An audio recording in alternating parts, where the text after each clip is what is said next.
शिव पुराण में चंचुला देवी तुम रुका जी से पूछ रही हैं कि कथा सुनने का नियम क्या, क्या नियम है कथा सुनने का। तो कहा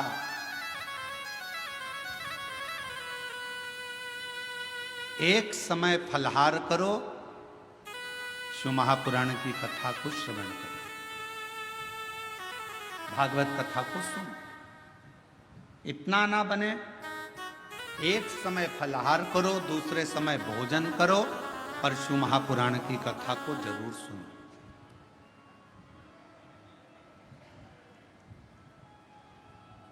और इतने में भी काम ना चले तो शिव महापुराण की कथा में तुमरुका जी ने चंचुला देवी से कहा दोनों समय भोजन करो, पर शिव महापुराण की कथा जम के बोलो, सुनो नहीं जरूर सुनो।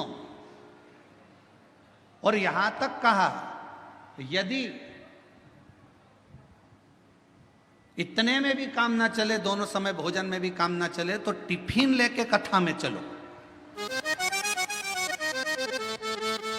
पर शिव महापुराण की कथा जरूर सुनो। जैसे लोगों की आदत रहती है ना, वो जेब में रखा रहता है और जैसे ही कथा में उसकी तो आदत हर एक घंटे में उसको खाना है मल और उसकी तो आदत में रहता है, तो कथा में बैठे बैठे विचार करता रहता है बस जल्दी से महाराज जी भजन गाए। अब उसको क्या मालूम कि ये शिव पुराण की कथा में इसमें तो एक भजन भी आ जाए तो बड़ा मुश्किल है। फिर वो जेब में से एक भजन आएगा, जब वो निकालेगा मलेगा, जैसे ही महाराज जी भजन गाएंगे फटकी मारेगा, और जैसे ही महाराज जी कहेंगे हारा हारा, उतनी देर में तो उसने टाइम गया।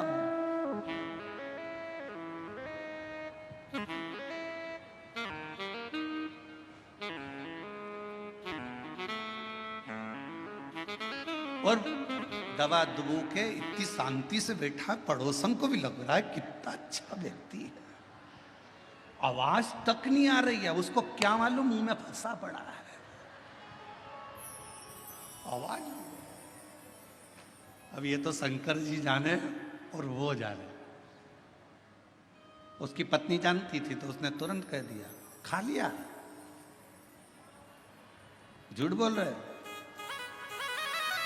खाओ मेरी कसम, कथा चली रही है और दोनों एक दूसरे की कसम खा रहे, खाओ मेरी कसम।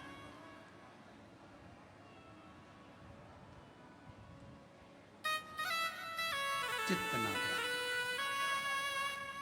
मन को स्थिर रखिए शिव तत्व की ओर, शंकर जी की ओर। और ये 10 इंद्रियां को संयम करना सरल है, पर 11वें नंबर की जो इंद्री है मन, इसको संयम करना, इसको संयम करना बहुत कठिन। ये मन बड़ा चंचल है, कैसे तेरा भजन करूं, जितना इसे समझाऊं उतना ही।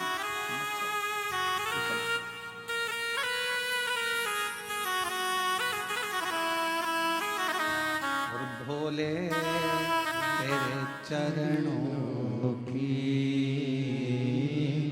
शंभो तेरे चरणों की गरजोने जो ले जाए बाबा तेरे चरणों की शंभो तेरे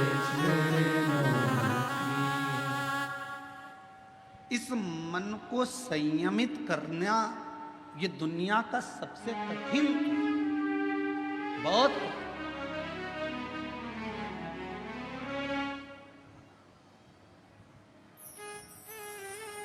पर तुलसी बाबा ने रामचरितमानस में लिखा कि मन की स्थिरता शिव से मिलाती है। और हम शिव महापुराण की कथा के माध्यम से कहना चाहते हैं, अगर मन को स्थिर करना है तो जिंदगी में एक बार शिव महापुराण की कथा को पंडाल में बैठकर सुनो, मन की स्थिरता कैसी होती है वो समझ में। मन की स्थिरता किसको कहते हैं? अभी 10 तारीख को गुरु पूर्णिमा आएगी। सीहोर में भी 5 तारीख से 9 तारीख तक गुरु पूर्णिमा के अवसर पर 5 दिवसीय गुरु महिमा शिव महापुराण की कथा है। पूरा विश्व, पूरा देश गुरु बनाने की एक होड़ में रहे। गुरु मंत्र लेना है, गुरु मंत्र लेना है। कोई कहीं गुरु को, कोई कहीं गुरु को ढूंढेगा। पर शिव महापुराण की कथा कहती है अगर जिंदगी में गुरु बनाना तो शिव जैसा कोई गुरु बनाना। शिव जैसा गुरु क्यों? बीमार था चंद्र, ससुर ने श्राप दिया था चंद्रदेव को कि तेरे को काया का रोग हो जाएगा, और चंद्र की काया धीरे धीरे टपकने लगी, काया खराब होने लगी, पूरी काया बेकार होने लगी। और जब काया पूरी बेकार हो गई, एकदम दुर्बल सा चंद्रमा हो गया, तब चंद्रमा आखिरी में पूरा गलने ही वाला था। तब भगवान शंकर की आराधना करी, चंद्र को शिवजी ने अपने मस्तक पर धारण कर लिया, अपने पास में। गुरु कैसा बनाना? शंकर जैसा कोई गुरु मिले जो ये ना देखे कि आप धनपति हो, करोड़पति हो कि रोड़पति हो, आप गरीब हो कि अमीर हो, आप ब्राह्मण हो, क्षत्रिय हो, वैश्य हो कि शूद्र हो। गुरु की दृष्टि में यह नहीं होना चाहिए।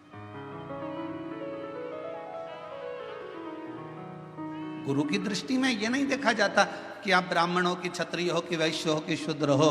गुरु तो गुरु होता है। मेरे शंकर भगवान ने चंद्र को भी अपने पास में रखा, मेरे शंकर भगवान ने राहु को भी अपने पास में रखा, मेरे शंकर भगवान ने केतु को भी अपने पास में रखा, मेरे शंकर भगवान ने 9 ग्रह अपने पास में रखे। और मेरे शंकर भगवान ने जब भुजंग सांप, जिसको दुनिया का कोई व्यक्ति अपने पास में नहीं रखता, कौन होगा जो अपने घर में सांप को रखेगा?